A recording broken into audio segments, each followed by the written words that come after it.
Welcome to Strategy Speaks, the official podcast of the Centre for Security, Diplomacy and Strategy at the Vrije Universiteit Brussels. I'm your host, as usual, Daniel Fiott, and for this 11th episode, I'm pleased to welcome Henry Haggard to the podcast for a discussion about the international implications of Korea's energy policy. Henry is an associate fellow with the Korea Foundation and VUB Korea Chair at CSDS. He's also a non-resident fellow at the Baker Institute at Rice University and also a senior advisor at WestX. Welcome, Henry, and thanks for joining us. Great. Thanks so much for having me on. Let me ask you a basic question, really, and that is, why should our listeners really care about the Republic of Korea's energy policy? And what are the main energy issues at stake for the country at present? Great question, Daniel. And I think that the reason why we should care in Europe, in the United States, about South Korea's energy policy and about their energy mix is not so much about what's happening in South Korea, whether they have more or less coal or how their transition is going. It's a relatively small market and doesn't have such global influence in that sense. However, why Korea is important is because of their construction competence and technical expertise. And because of these two components, Korea's energy policy has really significant global implications. Because where and how Korea decides to deploy its construction competence, its human capital and technical expertise in the energy field has incredible significance for other economies. How do Korean companies decide to invest in the United States or not? How do they partner with Japanese companies? How do they use their capital and their expertise and research to affect global policy and regulatory frameworks? Perfect, thanks. That's a great way to start, and thanks for already peeling back the layers and moving beyond just energy resources to also helping us to think about investment. I think you mentioned that a few times, but also the skills base that the Republic of Korea has as well. So it's a much more, I would say, comprehensive discussion when we think about energy policy a bit more generally. And as you rightfully said as well, it does have repercussions around the world, especially in the context as we see in the US, in Europe, in China as well, this exportation of skill through infrastructure, construction competence, innovation, investment is all, I think, extremely relevant to our discussions today about geopolitics a bit more generally. I guess, Henry, one of the things that we've experienced in Europe is a much greater focus on the so-called energy transition over the last few years and possibly even the last decade. And the emphasis has really been on the introduction or development of renewables and their associated technologies. I wonder if you could give our listeners a kind of flavor of how that transition is also going in the Republic of Korea. How are the Koreans also dealing with this so-called energy transition? Yeah, great question, Daniel. And my answer is going to really mirror how I introduced the discussion in the first piece. The energy transition in South Korea is moving more slowly than their goals would suggest they would be aiming for. They have very little space in South Korea to deploy solar. They have ambitions for wind energy and probably a good source of wind, but complications due to the technological restrictions that are related to offshore wind exploitation, and on and on. So that's what we're looking at in South Korea itself. How the energy transition plays out for South Korea, not in South Korea, is quite interesting. So, for example, in wind, a great example, South Korea has the largest wind turbine factory in the world in Colorado. It's making turbines, employing 1,000 people, and supplying turbines to all the major wind companies in Europe, in the United States, and elsewhere. So that to me is a microcosm of how the energy transition really matters for South Korea. On Additionally, in solar, they have companies like Hanwha, multi-billion-dollar project investment in the United States to develop solar panels, as a competitor to China. So they are finding ways. Korean companies are finding ways to contribute to the energy transition. Korea plays a leading role, Korean companies in Korea, in mineral exploitation and processing, mining and processing.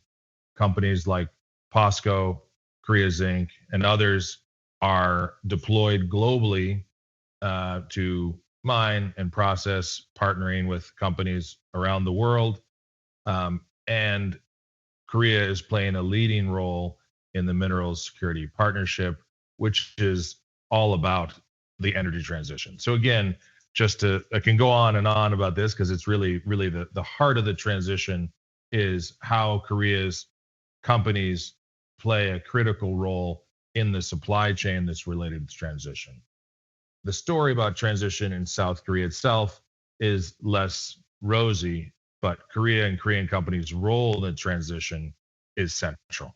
Thanks for helping us unpack that, Henry. I think that was really interesting how you put your finger on some of the constraints that Korea has itself back home in adopting or taking up the energy transition. But I think you also helped us understand a little bit about if we can call it this, the kind of internationalization of supply chains and energy transition a bit more broadly. And that was a fascinating example that you raised about the ownership of wind farm production in Colorado. So that was, I think, a very clear example of how Korea is playing the energy transition. And maybe just coming back to this point about some of the maybe physical constraints that Korea faces when it comes to the energy transition. I think in Europe, we also have constraints as well when it comes to this. But we also see a kind of growing contestation against the so-called green agenda, if I can put it this way.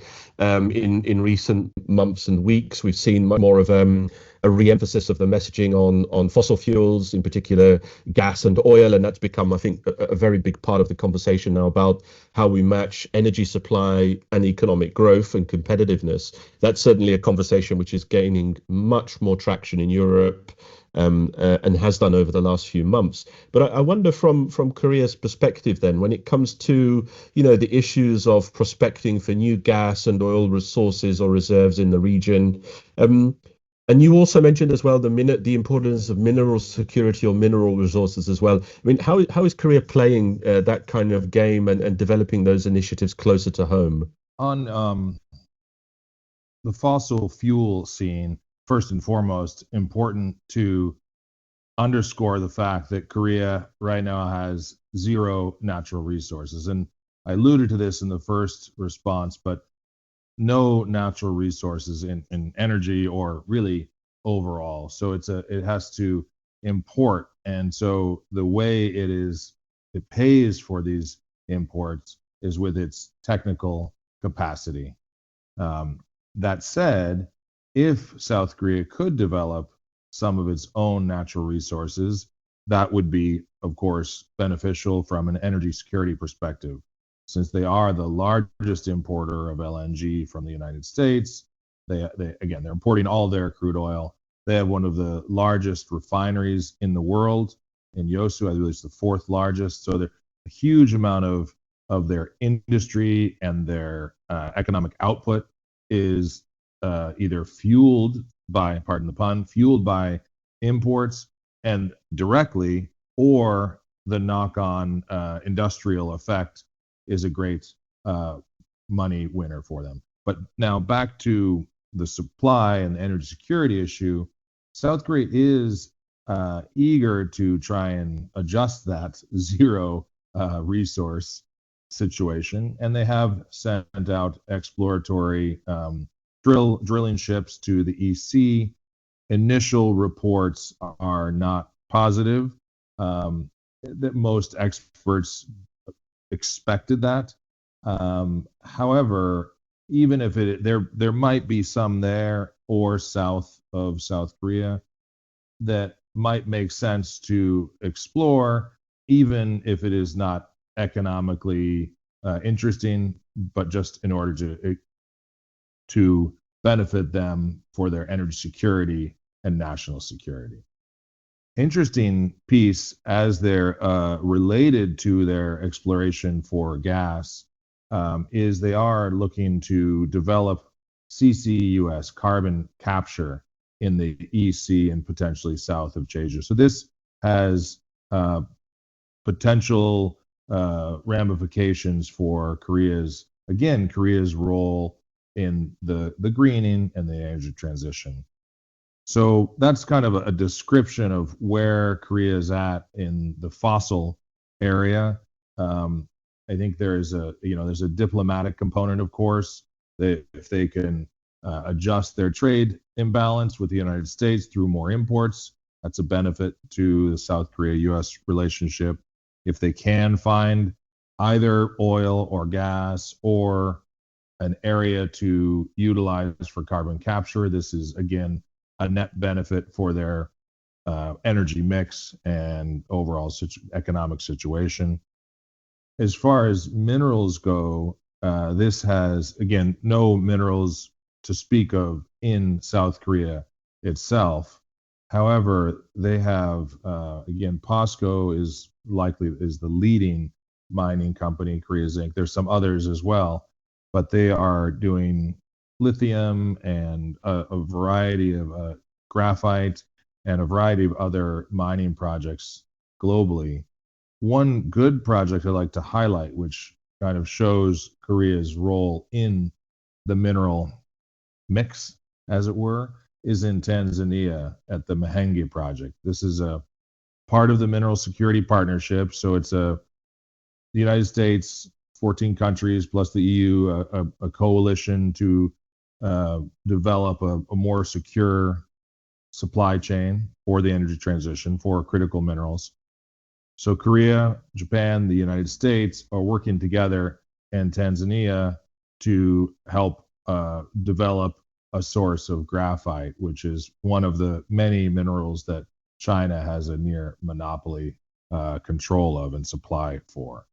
So so that's kind of what a specific example, and a couple of companies I mentioned is the way that Korea is playing a role on the specific just mining projects.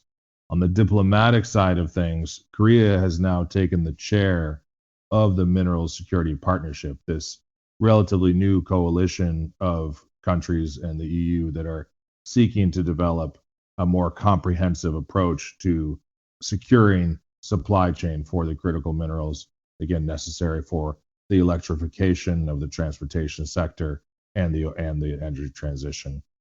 I think one of the best case scenario, you would see Korea continue to take this global leadership role like they are doing in the Mineral Security Partnership. But also, I think in addition to that, I think that the trilateral partnership, Japan, US, Korea, has great potential to serve as a type of minilateral format within the MSP, Mineral Security Partnership, because they are kind of core actors on these initiatives, and perhaps they could work together trilaterally to continue to play a more active leadership role. Japan was the chair, now South Korea is the chair. The leadership is there, but it could be even more comprehensive if they took advantage of the trilateral partnership. Thanks so much, Henry. I think, again, another fascinating insight there into how Korea is actually managing its lack of fossil fuel reserves and mineral reserves. So it's, as I understand from what you've told us, it's kind of forcing South Korea to play much more of a diplomatic role. So you've mentioned a few examples of where it's tried to partner with like-minded countries and partners around the world to deal with this kind of lack of resources. And also, I think what you said about the emphasis on leadership, or playing a leadership role in these various initiatives and groupings, is also quite interesting. This kind of leads me on to the final question I have for you, actually, which is in terms of the diplomatic side and the fact that Korea cannot rely on huge resources in its territory. I guess one of the really key partnerships is with the United States, right? So the US-Korea partnership when it comes to the energy transition a bit more is really, really important. And I want to, on in this basis, try and ask you about the significance of the very recent MOU, Memorandum of Understanding, that was signed on the 9th of January of 2025 on civil nuclear energy between the US government and the Republic of Korea.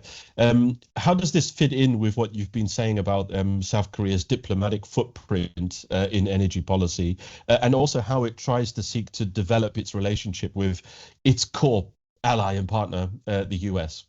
Yeah, great question, Daniel. I think the civil nuclear industry represents a great opportunity for South Korea and globally to satisfy the increasing energy demand that will come not just from AI, but also from the growing demand for electrification, energy access, basic energy access in places of Southeast Asia and Africa.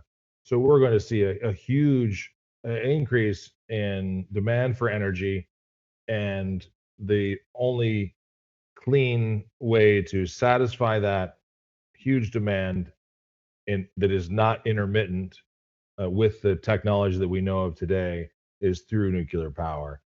The IAEA expects there could be a doubling of nuclear power generated from nuclear over the next 25 years. That is hugely significant. That's multiple. It could be as much as $2 or more trillion of investment if that is indeed the case, that there is a doubling of the power generation from nuclear power. So the reason I go into this introduction is to describe the huge potential for nuclear power is because it seems like whether it's small modular reactors or more traditional reactors, this is a huge, huge piece of the energy mix going forward over the next several decades. And nuclear power plants take multiple years to build. So now we're first to come to South Korea and then to the agreement. South Korea has they build nuclear reactors faster and better than almost anyone. Their average time to build a plant is a little over between 4 and 5 years, whereas in Japan is slightly faster on average, and then every other country, France, the United States, China, much much slower. So this goes back to where we started. Korea's role is their construction capability and their technical expertise.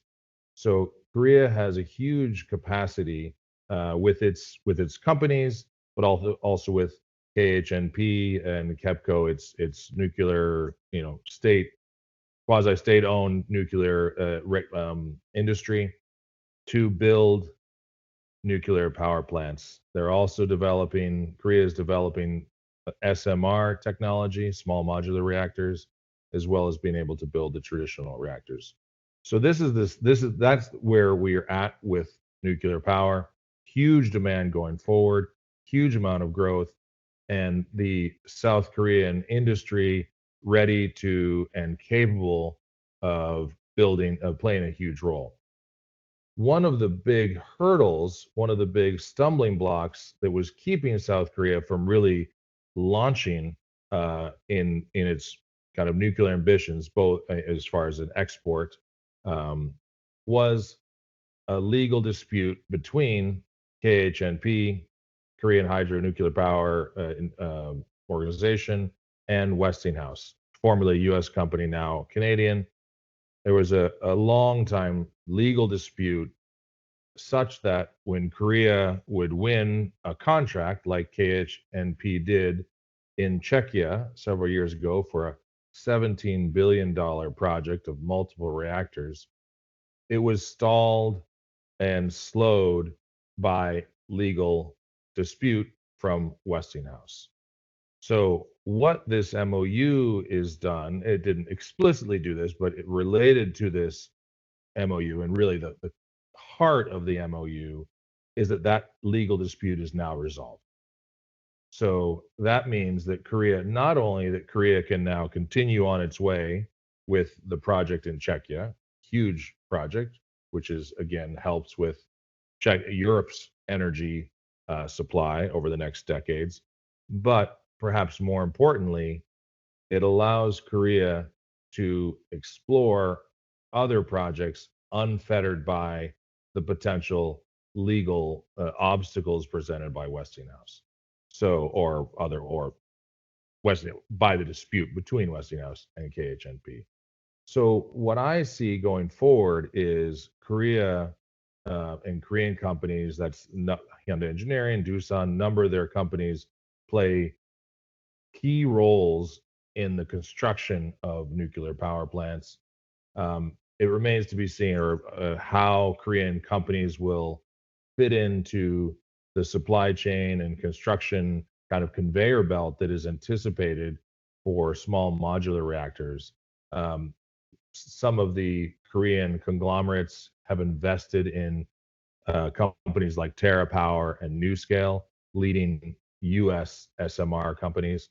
So whether South Korea plays a role helping these SMR companies with their construction rollout, whether it's through investment or whether it's through exporting of Korean models, either a Korean model SMR or the Korean traditional nuclear power plants, anticipate that Korea will be off to the races over the next couple of decades in playing a key role. This MOU is central to that. And it was alluded to it, but I want to be explicit that this is in the United States' interest. It's in Europe's interest, certainly in South Korea's interest, not just economically, but also geopolitically. Because the option, if South Korea does not build the plant or is not involved, then the options are Russian and Chinese.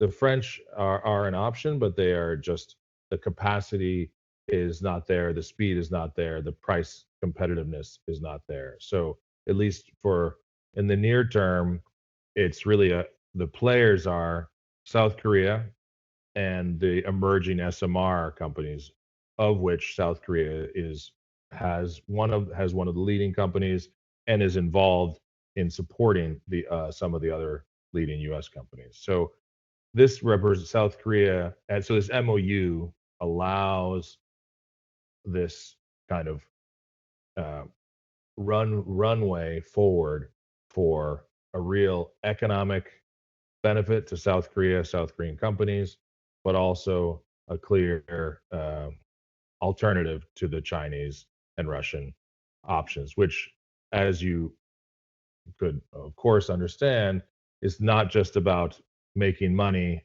South Korean company versus a Russian company or Chinese company, but it's the financial and geopolitical and diplomatic relationships that are associated with these multi-billion-dollar projects, the multi-decade power plants that would emerge from such a project. So this MOU can't overstate how important this is to the energy to South Korea's continued and improved role in supplying nuclear power globally, and to South Korea being able to work more closely with the United States. Yeah, thanks, Henry. I think you put your finger right on it, which is that this is not a purely, economic or energy-driven policy initiative or outreach. It's going to the very heart of geopolitics, and I think you were very, very clear actually at the beginning of your response to that final question, which is that there are, of course, huge demands on the horizon, especially when we think about as you were saying, the tech and the AI revolutions which we're seeing unfolding. They need to be powered, right? And I think what was really interesting in what you said as well was also Korea's capacity to develop energy sources through nuclear and civil nuclear energy at a much faster pace than some of its competitors, which I guess also gives it its added advantage. And I think on the MOU, you were very explicit there as well on how important that MOU will be in terms of laying the kind of legal certainty or contractual certainty that we need for Korea to be able to play this geopolitical and economic role a bit more generally. And I think when I take all of your responses together, it's very, very clear that we are certainly engaging in an era now where it's practically impossible to separate, the kind of cold, hard decisions about commerce and business from geopolitics. And I think, again, you were very right in pinpointing to some of the competition that's out there from Russia and China. So thanks, Henry, for giving us your thoughts. And I think for our listeners, that was a really worthwhile few minutes spent together in understanding what is probably not very well understood in Europe about Korea's energy policy and how it engages in the world. And again, stressing this point about how the diplomatic and international dimensions of Korea's energy policy are absolutely fundamental for us to try and understand. So thanks, Henry, for joining us. And we'll close here this 11th episode of Strategy Speaks. And please do join us for the next episode.